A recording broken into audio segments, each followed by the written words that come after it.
Gracias, diputado. Continuando con la lista de oradores, tiene la palabra el diputado Daniel Radío. Gracias, señor presidente. En realidad estamos sosteniendo dos discusiones paralelas. Por un lado, la pertinencia o no del cierre, el desmantelamiento del traslado del Instituto Tiburcio Cachón a las instalaciones donde está el Instituto Artigas y eventualmente la utilización del edificio para otros fines, por supuesto no menos nobles. Y por otro lado, la pertinencia o la validez del diálogo como una herramienta para la toma de decisiones o para la consecución de determinados objetivos. Y paralelo con esto, ¿cuál es la consideración que se tiene respecto a los eventuales interlocutores? Su reconocimiento como interlocutores válidos, esto es, como sujetos de derecho, o como contrapartida, la cosificación de los mismos. Nosotros podemos acordar con la fundamentación que se ha sostenido desde el Ministerio en el sentido de que la discapacidad no involucra meramente aspectos sanitarios, sino sociosanitarios, porque efectivamente implica un componente de salud, pero implica sobre todo un componente social mucho mayor y particularmente todo lo que tiene que ver con la rehabilitación. Y esto fundamenta, con acierto, que Pronadis hoy esté en la órbita del Ministerio de Desarrollo Social. Con la misma sinceridad, nosotros queremos manifestar y denunciar hoy aquí que el cambio de dependencia de Pronadis ha inaugurado una época de claro deterioro del Instituto Tiburcio Cachón. Luego de más de 5 décadas en los que el local fue conservado y mejorado, luego de más de 5 décadas en los que fue acondicionado con reformas y ampliaciones que fueron posibles gracias a inversiones de los distintos gobiernos y con apoyos internacionales, luego que históricamente contáramos con un centro en buenas condiciones, accesible y apropiado para los fines de rehabilitación de las personas con discapacidad visual y que inclusive fue un modelo fuera de fronteras, luego de todo esto y coincidentemente con el cambio de dependencia del Pronadis, se inició un proceso de deterioro del Instituto Tiburcio Cachón que ha sido testimoniado por los propios usuarios del centro y que consta en las versiones taquigráficas de la comisión respectiva. Antes había 18 profesores, ahora hay 8. Hay una lista de espera de años, antes era de pocos meses, ahora hay una lista de espera voluminosa, antes era escasa, ahora no hay clases de braille, antes había clases de gimnasia y ahora no, antes tenían un servicio de comedor y ahora la cocinera se fue para ACE y el comedor está cerrado, antes había una merienda y ahora no la hay. Es verdad, las discapacidades no son fenómenos exclusivamente médicos. Las discapacidades no son meras condiciones a ser refaccionadas, sino que por el contrario dicen relación a una interacción inadecuada con el entorno. Es verdad, las discapacidades se constituyen en relación a un contexto poco amigable y a veces hostil para una determinada característica humana. Yo siempre he puesto el ejemplo de los sacacorchos. Si los sacacorchos vinieran en una versión exclusiva para personas diestras, el hecho de ser zurdo se transformaría en una discapacidad. Pero entonces se está tomando por el camino inverso, por el camino contrario. El Centro Cachón, que por suerte existe, brinda la posibilidad, especialmente a los más jóvenes, de una instrucción y adquisición de herramientas para lograr la mayor autonomía posible dentro de los condicionamientos que determina la afección. Pero esta tarea requiere de múltiples condiciones y una de las más importantes es la estabilidad y la certeza. Cualquier movimiento de cualquier tipo genera incertidumbre. Cambiar el lugar también incide negativamente en la necesidad de empoderamiento por parte de los protagonistas, porque empoderamiento no debería ser meramente una palabra de moda para adornar discursos. Si cambiamos el lugar, si modificamos las rutinas, se incide respecto al sentimiento de pertenencia y se tiende a desestabilizar el proceso y cada vez que desestabilizamos, desandamos lo andado, es casi como volver a empezar. Hemos aprendido que aquellos que tienen algún tipo de discapacidad necesitan de un encuadre especial que requiere estabilidad y certezas. y que cualquier movimiento que se realice en el contexto sin un adecuado trabajo previo y sin preparación específica y adecuada implica una desestabilización. ¿Qué ventajas tiene para los usuarios el traslado del Centro Tiburcio Cachón al Instituto Artigas? Todavía no hemos encontrado una sola ventaja y tampoco nos la han explicado. Sorprende que quienes han hecho de los derechos en general y de los derechos de los más vulnerables en particular parte central de su discurso, asumiendo casi por momentos una reivindicación fundacional en materia de políticas sociales. Reconozco que este no es el caso de la señora ministra, que varias veces ha dejado constancia que ella no piensa eso, pero sí lo escuchamos cotidianamente.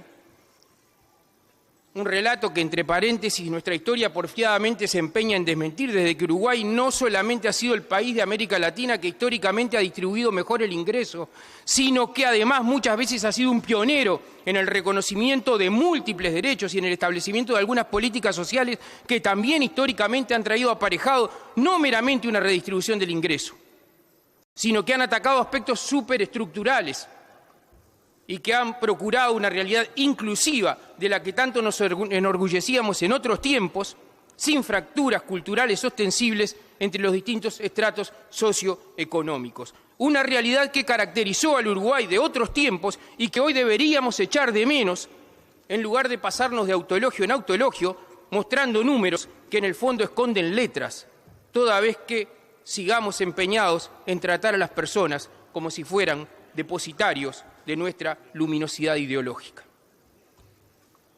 Sorprende, decíamos, que quienes han hecho de los derechos en general y de los derechos de los más vulnerables en particular parte central de su discurso, asumiendo casi como un culto ese discurso, ese relato, se hayan negado a un diálogo franco con los protagonistas. Y yo quiero decir contundentemente que no ha habido un diálogo franco con los protagonistas.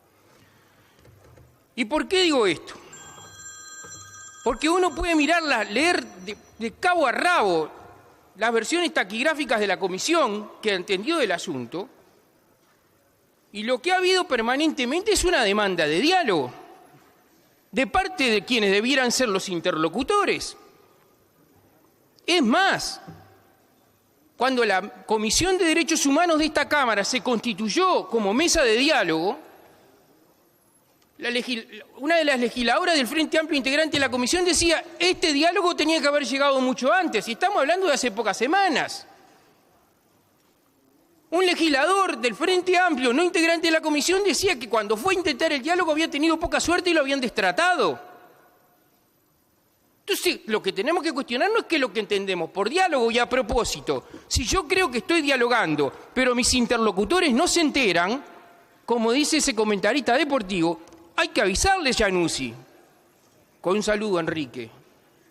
Porque parece que los otros interlocutores, los que debieran estar del otro lado de la mesa, no se enteraron que están dialogando. Avísenles, porque no saben.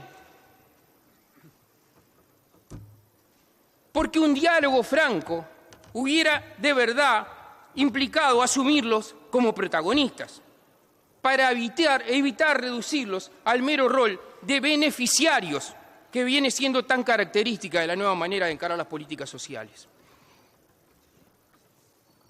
Para todos nosotros está claro que no se trataba de cualquier dependencia o programa estatal. Obviamente que todos tienen derechos, pero el Instituto Tiburcio Cachón ha estado históricamente muy vinculado a la sociedad civil, a organizaciones sociales que pelearon por tener un centro con estas características y que, por lo tanto, lo sienten suyo.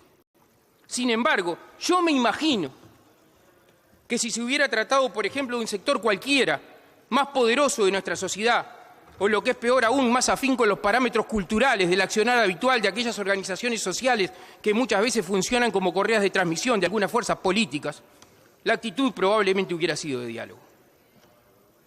Y muy probablemente no tendríamos que haber esperado esta instancia para reclamar el diálogo. El intento de establecer la mesa de diálogo adentro de una sede partidaria denuncia dos cosas. Primero, que no había diálogo. Y la segunda, que no hay caso. Algunos los traiciona inclusive en sus propios sentimientos más nobles. Quienes de verdad creemos en los derechos de las personas, pensamos que los derechos son perennes, no caducan ni oscilan en su vigencia según quien sea el sujeto de estos derechos ni a qué organización pertenece, ni tampoco varían según las circunstancias, ni según si su defensa o su reivindicación nos favorece o nos perjudica políticamente. Los seres humanos tienen derechos y deben ejercerlos independientemente de los estados o de las circunstancias. Parece que el discurso se desvanece, se hace poco creíble o se desestructura cuando la realidad nos enfrenta con un conflicto real y concreto. El respeto real y sincero a los derechos se impone cuando ubicamos al otro como un sujeto, respetado por el mero hecho de serlo, de ser persona y sobre todo por el hecho de ser otro, el respeto a la otredad. Ignorarlo u obviarlo, por la razón que sea, lo deshumaniza, lo transforma en un objeto más de una estrategia que, aunque supongamos que tenemos fines nobles y respuestas adecuadas, subordina a las personas a los maravillosos planes diseñados por aquellos que supuestamente saben, en una actitud que definitivamente acaba por consolidar la construcción simbólica de una relación de inequidad. Se trata de personas que padecen un hándicap, una condición física que no les permite moverse y desarrollarse con la soltura y con la autonomía que eventualmente tenemos quienes no padecemos ese hándicap. La disminución de la visión parcial o total ha colocado a estas personas en condiciones de mayor vulnerabilidad, de mayor necesidad de atención y de protección.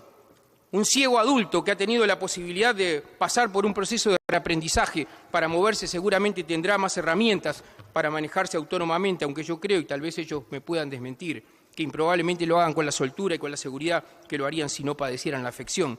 Y esto es particularmente así en un entorno urbano que no está pensado para incluirlos, peor aún si se tratara de un entorno suburbano. Hay múltiples problemas, la mayoría de los cuales ya han sido referidos, el emplazamiento en un entorno suburbano, los problemas de accesibilidad, la presencia de las escaleras, la falta de veredas, la señalización vial, los semáforos, las cebras, las líneas de ómnibus, las paradas de ómnibus, los índices de siniestralidad en una zona y en otra, el tipo arquitectónico, las dificultades que representa el hecho de tratarse de un edificio patrimonio histórico que no puede modificarse a nuestro antojo. Como ha dicho la señora ministra, este es un problema que pasa sin dudas por el lugar físico, pero que va mucho más allá. Hay un aspecto cultural de base que paradójicamente enuncia un discurso que por un lado reniega de la filantropía, como corresponde a los nuevos estándares de la corrección política, un discurso que sugiere brindar especial atención a un colectivo que se percibe intrínsecamente dual, pero que paralelamente encierra un sustrato simbólico que perpetúa la discriminación. Esto no quiere decir que estemos absolutamente cerrados y que no podamos ser capaces de entender que si existen razones fundadas, tal vez puede ser necesario o conveniente cambiar la localización. Pero de ser así hay que señalar que estas razones nunca fueron aún adecuadamente expuestas. Pero si hay razones suficientes, si hay argumentos sólidos, técnica y humanamente fundados que den acabada cuenta de la necesidad de los cambios, como por ejemplo un traslado, entonces aquellos que todos nos damos cuenta y percibimos como los más afectados por este cambio, tienen el derecho a participar de ese diálogo, a discutir esa fundamentación y esos argumentos. Se podrá más tarde estar de acuerdo o no con los fundamentos expuestos o con las reacciones que estas propuestas generen, pero negarse a priori a establecer un verdadero proceso de comunicación, de verdad, no a contarles, como cuenta la versión taquigráfica que ha sido lo que se les ha dicho. Acá yo vengo a contarles. Pone en evidencia la endeblez de algunos enunciados respecto al reconocimiento del otro como un sujeto de derechos humanos. Los usuarios no se han negado cerradamente, han reclamado condiciones y han reclamado tiempo, porque no se trata de procesos burocráticos o administrativos, se trata de procesos humanos.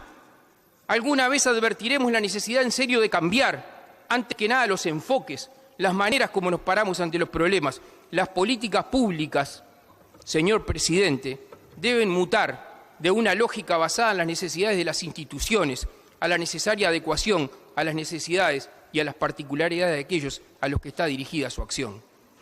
Por ahora, enfrentamos un problema del que no se sale si no se derrotan antes algunas barreras mentales, atrincheramientos militantes que ponen en evidencia otras cegueras, de la que solo se sale si hay apertura y, en el caso que nos ocupa, si hay diálogo de verdad. Gracias, presidente.